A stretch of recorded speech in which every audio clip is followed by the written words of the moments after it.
आजको हाम्रो विषयवस्तु छ कुरिलो जडीबुटीको रानी। यहाँहरूलाई कुरिलो भन्ने बित्तिकै अचम्म लाग्न सक्छ।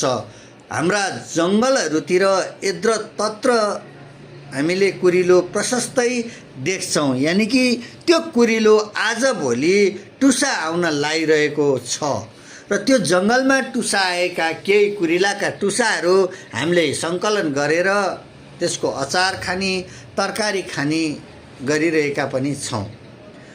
त्यति मात्रै होइन, अहिले पछिल्लो चरणमा कुरिलोलाई खेती गर्ने र बजारमा पनि कुरिलो किन्न पाइने अवस्था सिर्जना भएको छ।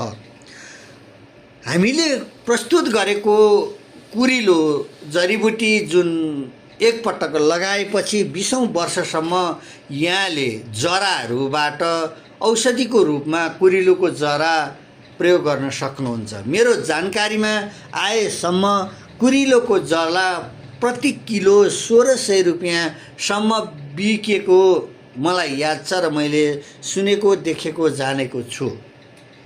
भने यता व्यावसायिक रूपमा तरकारी खेती गर्ने मित्रहरूले कुरिलोको व्यावसायिक खेती गर्नुभएको छ।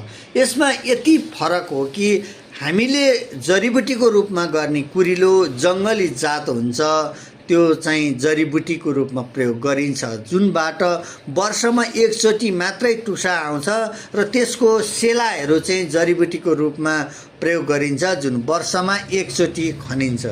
र त्यसै गरी तरकारी खेती गर्ने कुरिलो चाहिँ यसको बिउ नै फरक हुन्छ, यो हाइब्रिड जातको बिउ हुन्छ र यसलाई चाहिँ हामीले एकचोटि रोपेपछि 20औं वर्षसम्म उत्पादन लिन त सक्छौँ, तर यो चाहिँ हप्तै पछि यसको टुसाहरू चाहिँ आइरहेको, पलाइरहेको हुन्छ र यो टुसा खाने कुरिलो पनि भनेर भनिन्छ। कुरिलोलाई दुईटा क्याटेगोरीमा बाँड्न सकिन्छ, एउटा टुसा खाने कुरिलो र अर्को जडीबुटीको लागि प्रयोग गरिने कुरिलो।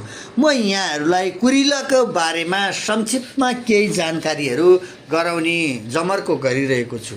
श्रोतावृन्द, नेपालको लेकाली वन क्षेत्रमा पाइने महत्त्वपूर्ण बहुमूल्य जडीबुटीहरू लोप हुने खतरामा परेको छ।